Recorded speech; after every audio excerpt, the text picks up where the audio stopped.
오늘도 잘 오셨습니다. 자, 오늘은 교회와 국가는 어떤 관계인가?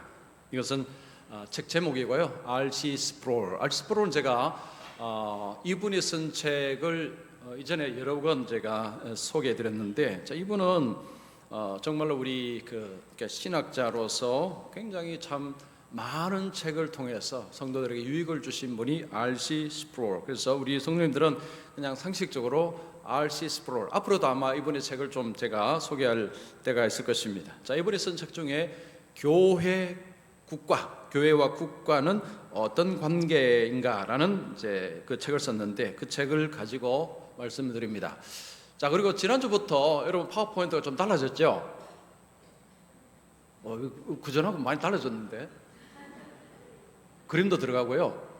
그전에는 몸이 건조했습니다. 그냥 글만 잔뜩 있었는데 이제 그림도 들어갑니다. 그래서 변신. 그래서 좋게 하는데요. 그런데 이걸 하는데 AI의 도움을 받고 있습니다. AI. 요즘은요, 누가 그럽니다. AI를 비서로 쓰는 사람하고 그 비서 없이 혼자 하는 사람하고 그 다음에 뭔가 생산을 해낼 때 생산의 질이 달라진답니다. 그래서 그전에는 이제 그냥 AI 도움 없이 했고요. 이번에는 이제 파워포인트 만들 AI 도움을 받아서 이 그림은 제가 선별한 게 아니고 AI가 선별해서 이렇게 사진을 끼워놓은 것입니다. 그래서 혹시나 보실 때 저 사진을 왜 넣으셨지? 예, 제가 의도 넣은 것이 아니니까 그냥 이렇게 보시면 됩니다. 자, 교회와 국가는 어떤 관계인가? 제가 정확히 언제는 모르겠는데 제가 국가에 관해서 설교한 적이 있는데 그 설교하고 이 책하고 거의 제가 보니까요, 제가 이 책 보고 설교한 건 아닌데 내용이 거의 비슷합니다. 그래서 아마 여러분 보시면 설교를 까먹으셨겠죠? 그래도 이거 보시면 그렇지, 그때 그런 말씀을 하신 거 기억한다, 이런 부분이 있을 것입니다. 그래서 같이 보시면서 설교 기억 안 나셔도 되겠습니다. 다시 자, 오늘 이걸 가지고 정리를 해보도록 하겠습니다. 자, 첫 번째, 하나님이 세우신 두 제도, 교회와 국가라는 것입니다. 자, 교회가 있고요, 국가가 있습니다. 이것은 하나님과 무관하게 사람이 세운 것이 아니라 하나님께서 결국은 다 세우셨다는 거죠.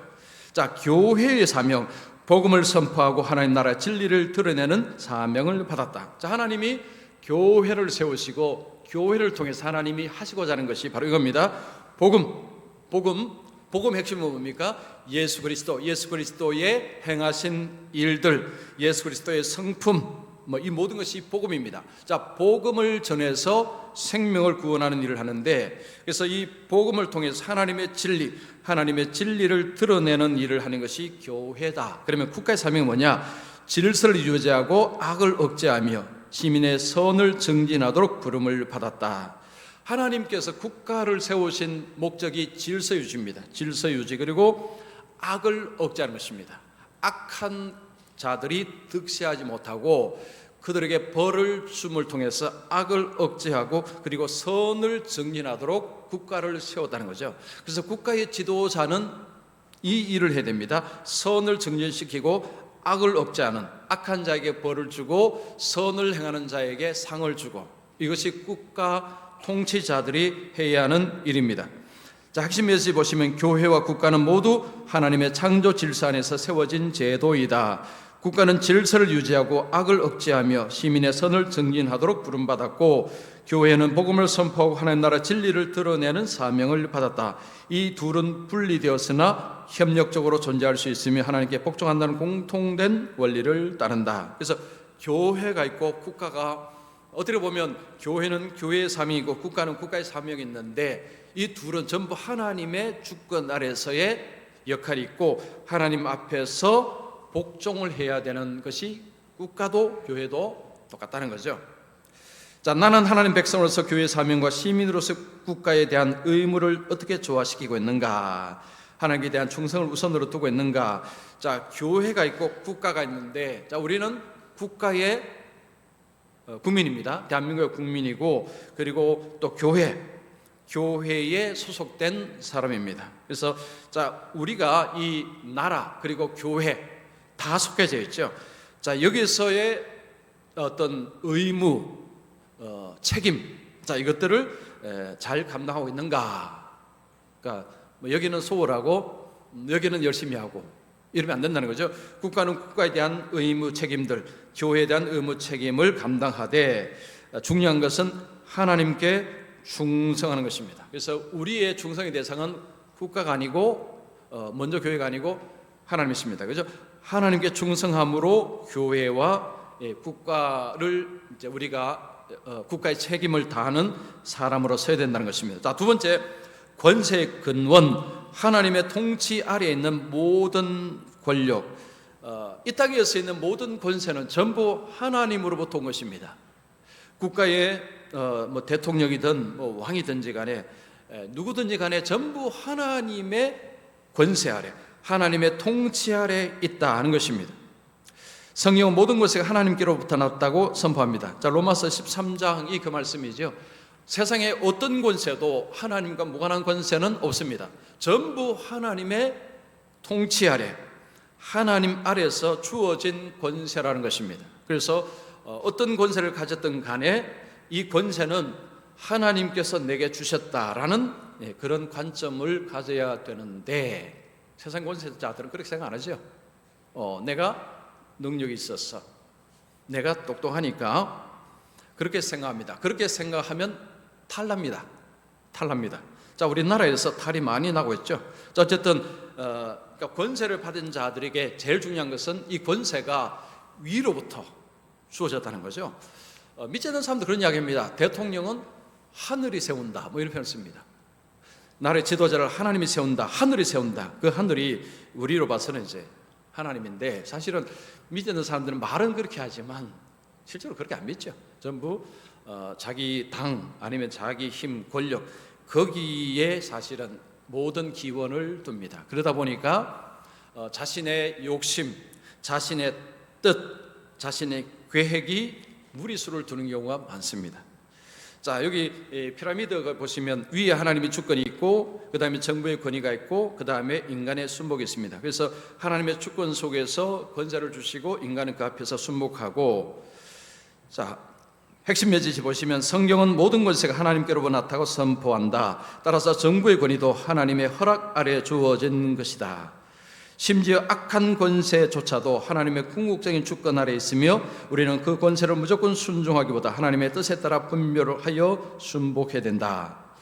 이 땅에는 선한 정부도 있지만 그렇지 않은 악한 권세 정부도 존재합니다. 그런데 성경은 그 모든 것도 또 하나님의 주권 아래에 있는 것이다.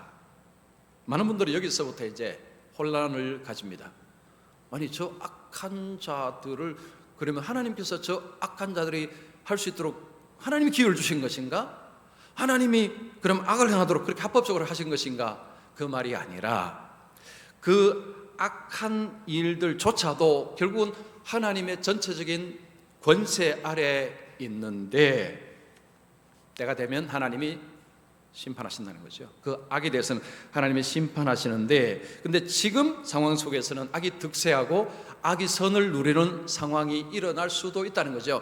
그러나 그것 때문에 하나님을 원망하고 불평할 필요는 없다는 것입니다. 하나님은 때가 되면 심판하십니다. 자, 그래서 악한 권세자들이 악을 요구할 때에, 자, 그때 우리는 악한 권세에 순종해서는 안 된다는 거죠.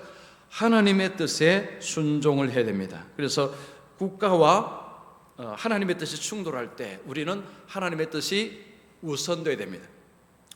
자, 내가 속한 정부나 사회 제도에 불만이 있을 때 그것을 하나님의 섭리 아래 바라보며 기도하고 있는가? 그래서 우리가 이제 나라에서 불의한 것을 요구할 때에, 자, 이것에 대해서 우리 어떤 태도를 취해야 되느냐? 자, 거기에 무조건 따라가는 것은 잘못됐다는 거죠. 자, 그러면 어떻게 저항을 할 것이냐? 자, 그럴 때 우리도 세상의 힘으로 저항을 해서는 안 된다는 거죠. 자, 요한계시록을 이제 우리 요한계시록은 이제 이번 주에 종강입니다.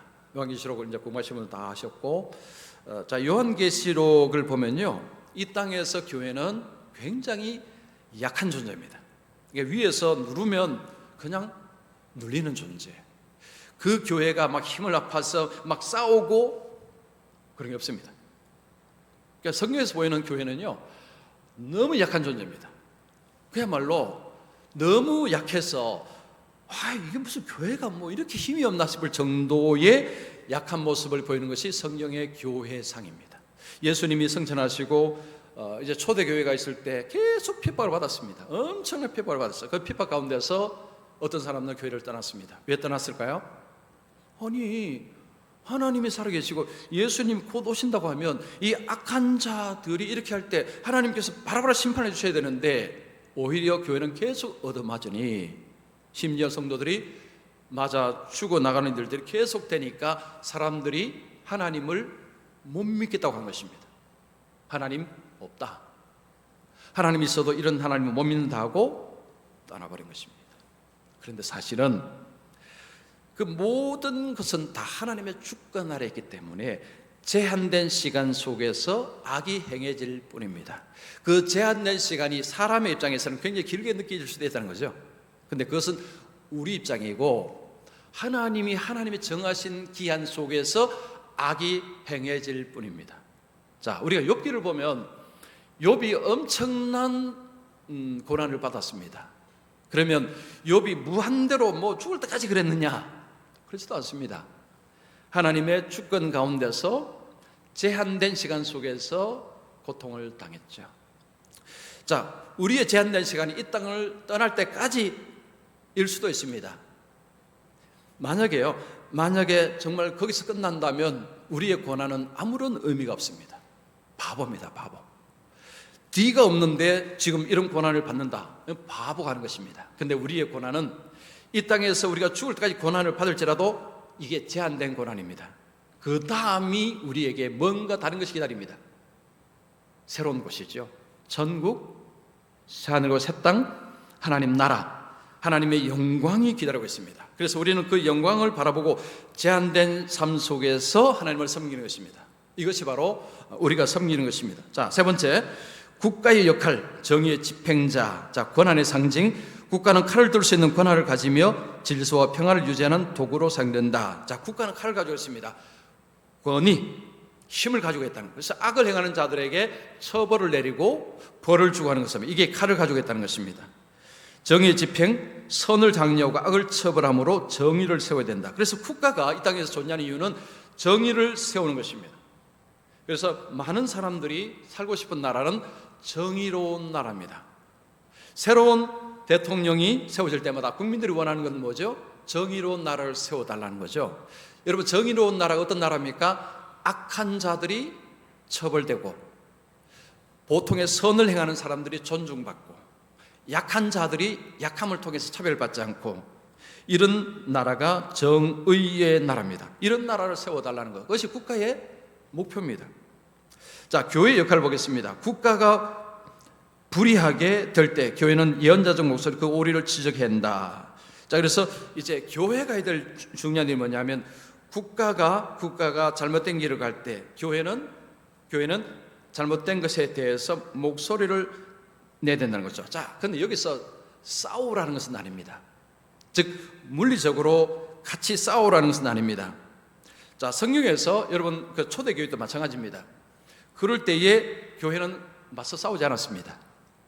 그러나 불의한 것에 대해서는 불의하다라는 것을 드러내는 것이 교회입니다. 자, 교회가 정말로 하나님의 말씀 위에 서게 되면 교회 자체가 세상에 불의한 것을 말하는 스피커가 됩니다. 즉 세상에서 막 스피커 들고 막 그 소리 안 쳐도요, 교회 자체가 그 목소리가 됩니다. 그래서 우리가 정말 좋은 교회를 세우면 교회가 말합니다. 교회가 세상을 향해서 말합니다. 우리가 안 떠들어도요, 하나님의 교회 자체가 세상을 향해서 진리를 말합니다. 그리고 세상은 교회 자체를 가지고 두려워합니다. 왜냐하면 그 교회를 보면 자기의 불의와 자기의 더러움이 확 드러나기 때문에. 근데 오늘날 안 그렇죠? 교회도 우리와 똑같네. 아니면 어떤 사람 말입니다. 교회가 더하네. 아니 뭐 교회 보니까 뭐 우리보다 더 하면 더 했지. 제가 지난주에 어떤 유튜브를 보니까요, 어떤 교회 목회자의 뭐 어떤 잘못된 거 나오는데, 제가 그걸 보면서 이게 목회자가 그 목회라는 이 권력을 가지고 사람들을 이제 자기 뜻대로 이렇게 사용하는 이런 것들, 뭐 성적인 것도 있고 아니면 헌금의 영역도 있습니다. 근데 그런 것들이 여전히 지금도 그런 일이 일어나고 있습니다. 제가 그걸 보면서 요즘은 우리나라 분들이 유튜브를 하도 많이 보니까요, 요즘 텔레비전보다 유튜브를 더 많이 봅니다. 그러면 그거 보면 야, 이 교회가 다 썩었어, 목사도 다 썩었어. 그게 한두 건이 아닙니다. 이 알고리즘은 뭐죠? 그거 보고 나면 거기 유사한 거 또 띄워줍니다. 또 그거 보잖아요, 또 띄워줍니다. 그래서 한 서너 개를 보고 나면 야, 이거 교회가 다 썩었네, 이 목사들 다 썩었네, 이렇게 돼버립니다. 뭐 어느 시대 간에 모든 것이 완전할 수는 없지만, 그런데 오늘날은 이게 뭐냐면 제대로 된 교회가 도대체 어디 있을까? 그래서 성도들이, 사람들이 하는 이야기, 안 나가 성도들이 이제 한 300만이 된다고 하면 300만 명. 교회는 안 나가는데 예수 믿는 사람이 이 300만 명이요, 어마어마한 숫자입니다. 그들 하는 이야기가 제대로 된 교회가 없다라는 거죠. 너무 찾기 힘들다. 그래서 우리가 하나님이 원하시는 교회의 상을 이렇게 세워나갈 때, 여기 있죠, 세워나갈 때 이 자체가 교회는 스피커 역할을 한다는 거죠. 세상에 대해서, 불의한 것에 대해서 교회가 이야기를 하게 되고, 물론 또 필요할 때는 목소리를 낼 때는 내야 되지만, 어쨌든 교회는 세상의 불의와 대비되어서 교회가 세상의 불의에 대해서는 저 교회를 보니까 우리가 너무 잘못했구나 라고 할 수 있을 그런 교회로 세워가는 것이 우리의 사명입니다. 자, 그 다음에 네 번째, 교회의 권위입니다. 영적 권세의 근거와 목적. 자, 말씀 선포입니다. 교회는요, 여러분, 교회가 가장 먼저 가장 잘해야 될 것이 말씀을 선포하는 것입니다. 자, 제가 이제 책을 썼죠. 여기 좀 잘 팔리고 있습니다. 잘 팔리고 있는데요, 뭐 그 이야기를 하려고는 아니고, 제가 그 책에서 설교 너무 잘하려고 하지 마라 하니까, 아니, 목사님 설교 잘해야 되는데 설교 잘하지 마라고 하니까 이게 무슨 말입니까? 근데 책을 읽어보면 무슨 말이죠? 설교 잘하라는 이야기입니다.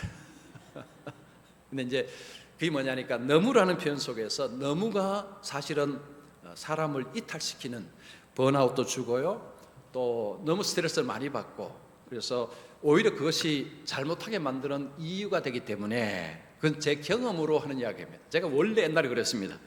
그래서 주일 새벽 2시까지도 설교 준비한 적이 있고요. 그때는 정말 힘들었습니다. 주일 새벽 2시까지 설교 준비하고 아침에 설교하고.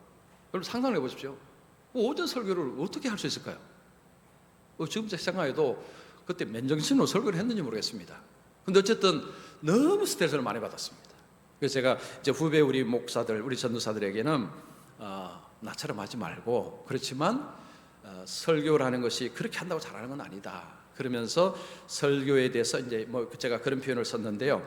그러면서 제가 책에서 뭐냐면, 설교를 대신할 수 있는 사역은 하나도 없다.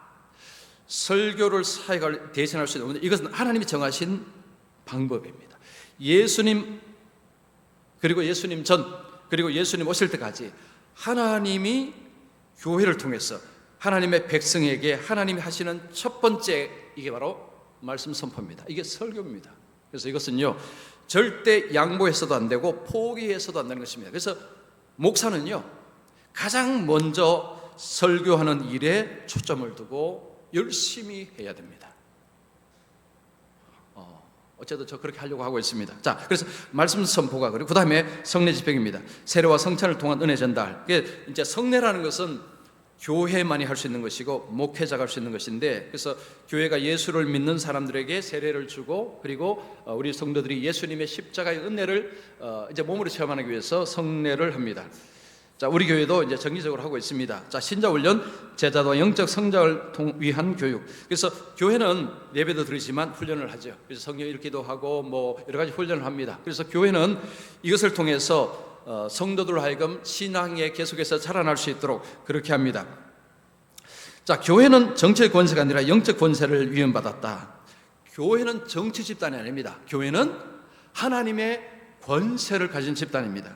교회는 하나님의 말씀을 선포하고 성례를 집행하며 신자들을 훈련시키는 역할을 통해 하나님의 뜻을 세상에 전한다. 교회가 국가 권세에 들리거나 국가와 혼합되면 본연의 사명을 잃게 된다. 그래서 교회가 세상의 권세와 같이 손을 잡으면, 그러면 교회는 하나님께서 주신 사명을 감당하지 못하게 됩니다. 그래서 국가는 국가고요, 교회는 교회고, 교회가 해야 될 일은 어쨌든 하나님이 주신 사명을, 영적인 권세를 가진 그 교회로서의 이걸 가야 된다는 거죠. 뭐 설교 이야기 좀 하자면요, 제가 이제 우리 후배 목사들에게 이야기합니다. 설교할 때 자신감 있게 해라. 그냥 눈치 보고요, 이거 뭐 이렇게 이야기하면 어떻게 생각하실까? 내가 이렇게 하면 어떻게 생각할까? 그건 내려와야 됩니다. 강내 쓰면 안 돼요. 자신 있게 하라는 거죠. 자신 있게. 자신이 할 수 있는 근거가 뭡니까? 하나님의 권위를 가지고 있다는 거죠. 여러분, 강단에서 선포하는 자는요, 내가 내 권위를 가진 것이 아니고 영적인 권세, 하나님의 권세를 가지고 있기 때문에 자신감 있게 전해야 됩니다. 그래야 듣는 분들이 와, 이게 뭔가 있는가 보다. 근데 제가 이제 설교할 때 뭐 쭈삣쭈삣하고 눈치 보고 뭐 이러면 이제 듣는 분들이 이게 별거 아닌가 보다. 뭐 저거 저 별로 가치가 없는 거. 그러니 목사가 쭈삣쭈삣하고 이렇게 하지. 근데 자신 있게 전하면 이제 듣는 분들도 야, 이거 뭔가 있는가 보다. 그래서 권세, 이게 내가 가진 권세가 아닙니다. 하나님 주신 권세를 가지고 자신 있게 하라는 거죠. 여러분, 교회는요, 세상에 얻어맞고 약해 보이지만 교회는 그리스도의 권세, 하나님의 권세가 있다는 것입니다. 자, 우리 교회는 진리의 선포와 영적 권위를 분명히 세우고 있는가? 나는 교회 일원으로서 어떤 영적인 책임을 감당하고 있는가? 우리가 교회를 섬길 때도 교회는 하나님의 교회다, 그리스도의 교회라는 하나님의 권세, 권위 아래에서 우리가 교회를 섬기고, 우리가 교회를 섬김으로 뭘 높이는 것입니까? 하나님의 권위를 높이는 것입니다. 그래서 내가 교회를 봉사하고 헌금하고 섬길 때 결국은 하나님의 권위를 존중하는 것입니다. 그리고 하나님의 권세를 높여드리는 것입니다. 그런데 우리가 교회를 가볍게 여긴다, 이건 무슨 의미냐면 주님의 이름을 가볍게 여기는 거죠. 여러분, 주님의 권세를 가볍게 여기는 것입니다. 오늘 제가 어제 말씀드렸지만 모세가 반석을 향해서 명하라고 했는데 쳐버리니까 하나님께서 내 거룩함을 드러내지 않았다는 것은 나를 믿지 않았다고 했습니다. 사실은 그 책망은 어마어마한 책망입니다. 우리가 볼 때는 바위 2번 친 걸 가지고 하나님 너무 심하시다라고 생각이 인간은 그렇지만 그게 그렇지 않다는 거죠. 우리는 뭐 못하면 그만이고 뭐 하면 좋고 이러시면 안 됩니다.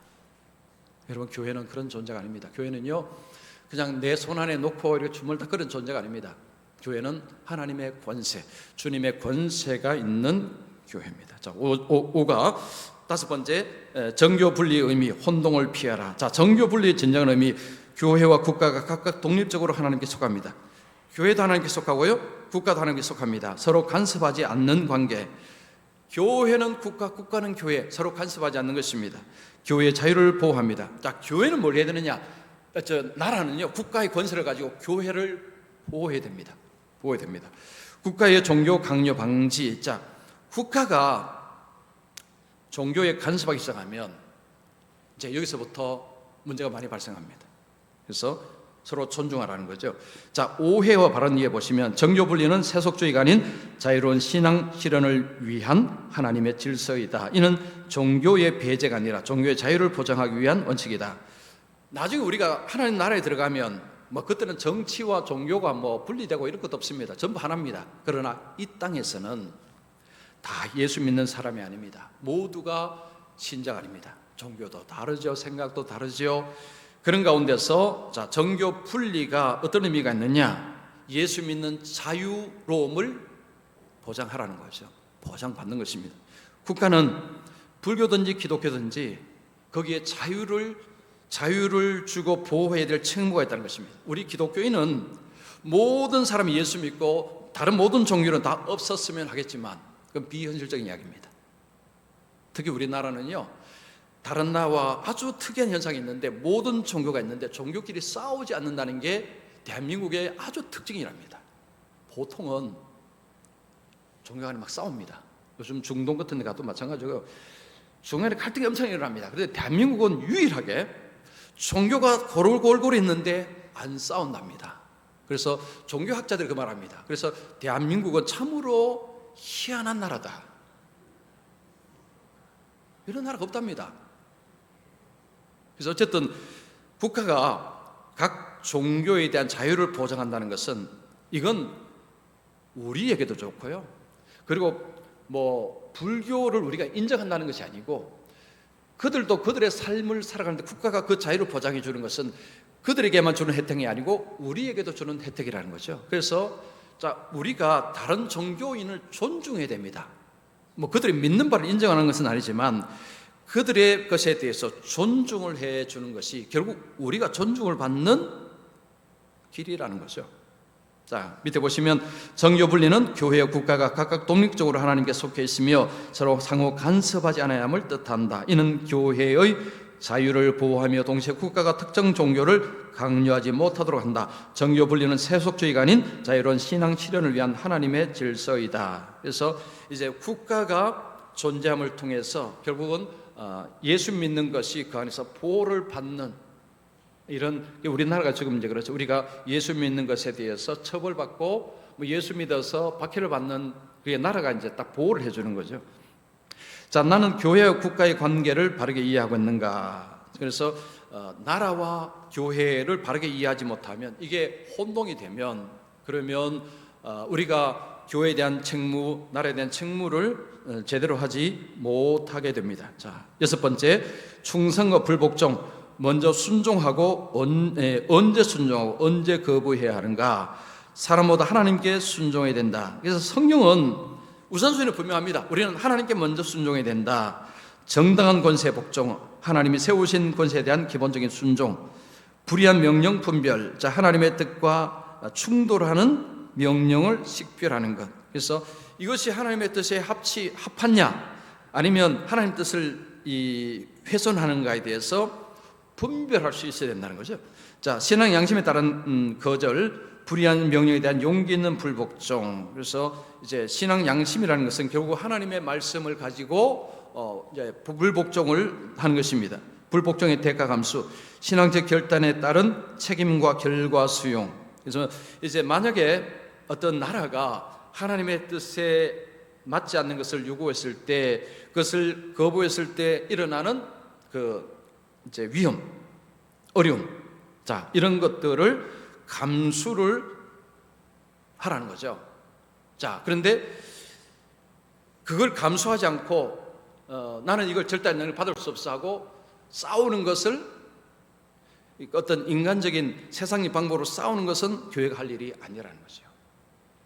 제가 앞에도 말씀드렸지만 교회가 어떤 고난을 당하는 일들은 옛날에도 있었고 지금도 있고 앞으로도 있다는 것입니다. 자, 하나님 뜻에 어긋나는 명령에 대해서는 신자는 순종할 의무가 없다. 사도들은 사람보다 하나님께 순종해야 된다라고 말한다. 정당한 권세는 복종하되 불의한 명령에는 신앙 양심에 따라 거절해야 된다. 이때 그리스도인은 불복종의 대가도 감수해야 된다. 그래서 뭐 지금은 모르지만 앞으로는 우리 대한민국이 어떻게 변할지는 잘 모르겠습니다. 많은 분들이 걱정하고 있죠. 이제 동성애라는 것도 이제 그런 것도 앞으로는 이제 그 동성애법, 차별금지법이 이제 통과가 되고 하면 또 다른 세상이 올 것이고, 그럴 때 이제 많은 것이 좁아질 것이고 제한될 것이고라는 그런 이제 걱정을 예수 믿는 분들이 많이 하고 있습니다. 이제 지금과는 다른 대한민국이 될 수도 있겠다. 이게 예수 믿는 분들이 많이 걱정하는 거죠. 자, 이 말씀은 그겁니다. 자, 그럴 때에 결국에는 대가에 대한 어떤 이제 고난과 이런 일들을 이제 감수해야 되는 거죠. 감수. 참 무서운 이야기입니다. 그죠? 그것을 지금까지는 아무 문제가 없었는데 그것이 문제가 되어서 이제 그 어려움을 받게 될 때 이제 그 어려움을 받는다라는 것을 염두에 두라는 거죠. 자, 일곱 번째, 박해 시대의 교회입니다. 초대교회에서 배우는 신앙의 태도, 초대교회 박해를 보겠습니다. 로마 제국 하에서 신앙을 지키기 위한 고난. 그래서 초대교회 교인들은 예수님을 주라고 고백하는 것으로 인해서 엄청난 핍박을 받았습니다. 초대교회뿐만 아니고 다양한 시대와 장소에서 신앙을 위한 희생이 있었습니다. 오늘날도 계속되는 신앙의 시험과 도전이 있습니다. 어떤 상황에서도 진리를 고백하는 담대함. 그래서 이 땅에서는요, 지금도 저 중동 지역이나 아니면 다른 지역에서 아시아도 마찬가지입니다. 예수를 믿는 것으로 인한 박해가 이제 지금도 현재 진행형입니다. 그리고 지금은 없었는데 앞으로 박해가 일어날 수 있다는 거죠. 우리나라에서도 이런 일들이 일어날 수 있다. 역사적으로 교회는 종종 국가 권력 아래 박해를 받았으며 그때마다 신자들은 진리를 지키기 위해 고난을 감수했다. 초대교회처럼 오늘날도 박해나 차별 속에서 믿음을 고백하고 복음을 전하는 용기가 필요하다. 이는 참된 자유와 충성의 표현이다. 그래서 초대교회가 우리에게 가르쳐 준 것은 박해를 받았지만 그 박해 속에서도 계속해서 믿음을 고수했다는 것입니다. 사자에게 던져지고 엄청난 그런 거 있을 때도 예수님을 주로 고백하는 것을 절대 포기하지 않았다는 거죠. 그래서 죽음이 올지라도 예수 그리스도를 부인하지 않은 신앙, 그런 신앙이 이제 우리에게 말씀하는 것입니다. 그리고 그들이 그런 가운데서도 믿음을 지킬 수 있었던 것은 이유가 무엇일까요? 그 뒤에, 즉 그렇게 주님을 위해서 이제 죽음을 맞이했을 때 죽음이 주님께서 십자가에 죽으시고 부활하신 그 영광이 나에게도 찾아온다라는 그 믿음이 있었기에 그게 가능했다는 거죠. 예수님 죽으시고 부활하신 것은 믿는 자들에게 엄청난 기대를 줍니다. 나도 예수 안에서 죽으면 나도 저런 영광을 얻는다. 바로 그것이 초대교회 교인들의 믿음의 핵심이었습니다. 8과 8번째, 기독교인의 정치 참여, 적극적 시민이자 신자의 자세. 신자는 단순한 수능자가 아니라 세상 속에서 하나님 나라의 가치를 드러내는 증인이다. 예수 믿는 사람은 뭐가 다를까요? 우리는 하나님 나라 백성으로 사는 것입니다. 이 땅에서 대한민국의 국민인데 대한민국의 나라법도 지키지만 사실은 우리가 붙어야 될 가치는 하나님 나라의 법입니다. 그래서 하나님 나라의 법을 따라서 사는 사람은 삶이 다릅니다. 정치 참여는 복음을 확장하는 수단이 아니지만 사회 정의와 공공선을 위해 신자가 빛과 소금의 역할을 감당해야 된다. 꼭 예수 믿는 사람이 정치에 들어가고 정치인이 되어야 되고 그런 것은 아닌데, 우리 교회도 지금 사회 참여가 있지만요. 그래서 교회가 믿는 사람들끼리만 우리끼리만 좋고 친하고 재밌고 라는 영역에서 나가서 세상을 섬기고 세상 속에 선을 행할 때에 그 행하는 것이 세상에서 정치인들이 하지 못하는 것을 교회가 합니다. 그렇죠? 그래서 교회가 선이라는 것이 저게 선이구나. 교회를 보면서 배우는 것입니다. 정치인도 배우고. 그래서 옛날에 우리나라도 그렇고 미국도 그렇고요. 그래서 정치인들 중에 교회에 다니는 사람이 꽤 많았습니다. 그들은 그 정치를 해나갈 때 교회에서 들은 말씀, 배운 말씀을 가지고 정치를 했다고 합니다.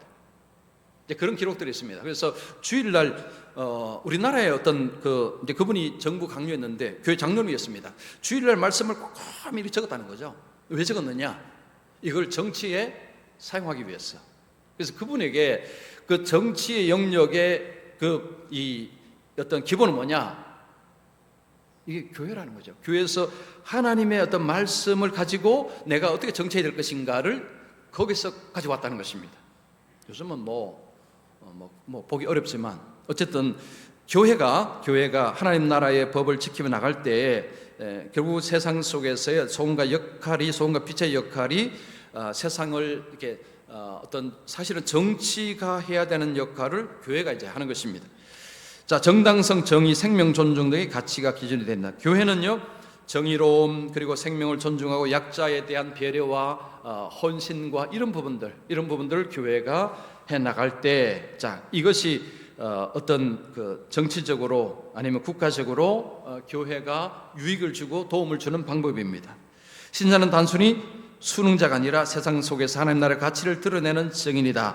정치 참여는 복음을 확장하는 수단이 아니지만 사회 정의와 공공선을 위해 신자가 빛과 소금의 역할을 감당해야 된다. 앞에 했던 이야기 그대로입니다. 자, 9번째, 종교 신학의 신학과 예배와 양심의 자유. 자, 종교 자유의 기초, 신학과 예배는 하나님 인간의 기본 권리이며 이는 하나님께 직접 부여받은 자유다. 국가는 그 자유를 보장할 의무가 있다. 앞에서도 얘기했지만, 자, 국민이 하나님을 예배하고 하나님을 섬기는 데 있어서 자유는 국가가 보장을 해야 정상적인 국가라는 거죠.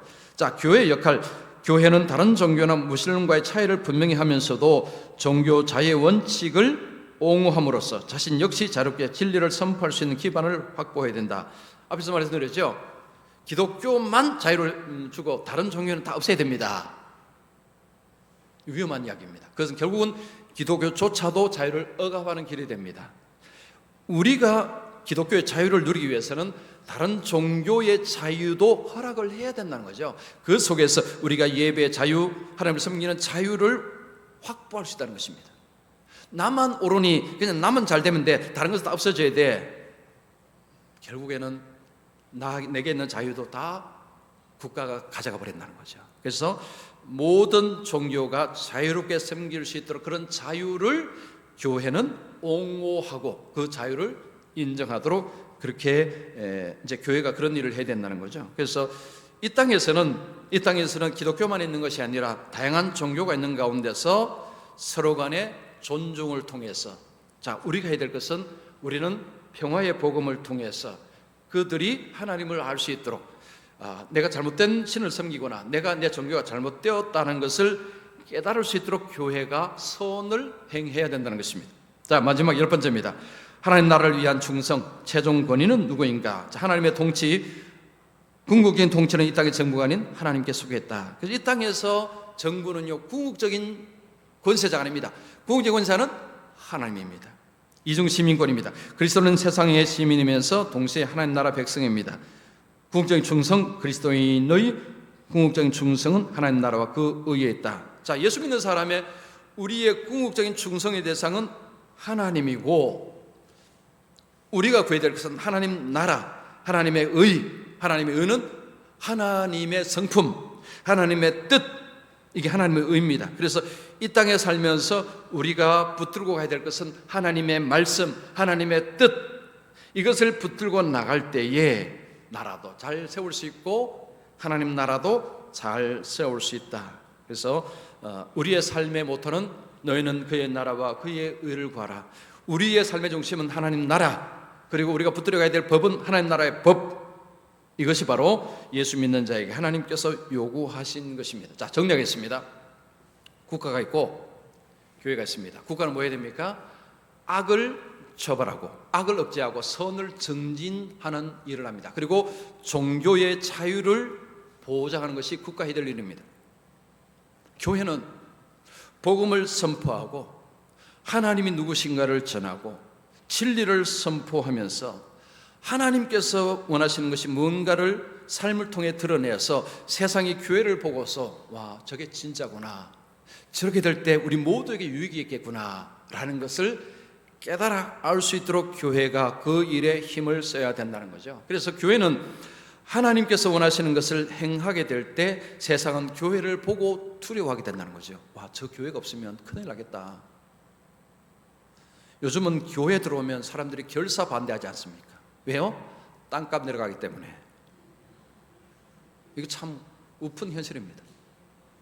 그런데 교회가 정말 좋은 교회 갔으면, 만약 교회가 우리가 저 지역으로 옮겨갑니다 라고 할 때 지역사회가 이거 안 되는데, 이 교회 가면 큰일 나는데 라고 할 수 있는 정도가 되어야 된다는 거죠. 우리 교회에 이사 가면 지역사회가 좋아할까요? 싫어할까요? 네. 자, 우리가 만들어갈 교회가 바로 그런 교회입니다. 지금 우리가 부족한 것이 많지만요, 우리가 궁극적으로 교회를 세워나갈 때 그렇게 세워나가야 된다는 거죠. 정말로 교회가 하나님의 권세를 가진 교회로서 세상 속에서 교회가 정말로 영광스럽게 이제 주님의 거룩하심을 드러내는 교회로 세워나가는, 그렇게 세워나가면 하나님께서 교회를 통해서 하나님의 엄청난 일을 우리가 하는 것이 아니라 하나님이 하신다는 거죠. 여러분, 우리가 해본들 뭘 얼마나 하겠습니까?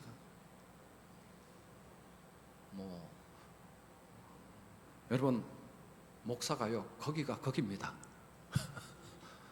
거기가 거기입니다. 아시겠죠? 거기가 거기입니다. 하나님 보실 때 뭔 차이가 나겠습니까? 중요한 것은, 그죠? 우리는 저분 대단하다 이렇게 하죠. 그건 우리가 입장이고요. 여러분, 하나님 보실 때 그렇게 안 보신다는 거죠. 하나님이 앞서서 싸우시고, 하나님께서 일을 만들어 가시고, 하나님께서 환경을 만들어 가시고, 하나님께서 하시지. 여러분, 우리가 해본 대로 얼마나 하겠습니까? 바로 그겁니다. 나중에 천국 가서 주님께서 야, 수고했다, 애썼다 하면 우리는 뭐라고 해야 될까요? 주님 덕분입니다. 우리 하나님 은혜 덕분입니다. 주님이 다 하셨습니다. 자, 따라하실까요? 주님이 다 하셨습니다. 모든 것은 주님의 은혜입니다. 한 주간도 그렇게 사시기 바랍니다. 자, 기도하겠습니다. 기도합니다. 하나님 아버지, 감사합니다. 나라에는 국가가 있고 교회가 있습니다. 교회의 권세도 하나님이 주셨고, 국가의 권세도 하나님이 주셨고, 교회도 권세도 하나님이 주셨습니다. 하나님의 모든 것의 주인이십니다. 국가가 선을 행하고 악을 억제하는 역할을 부여받았는데 세상에는 그렇지 못한 모습도 많습니다.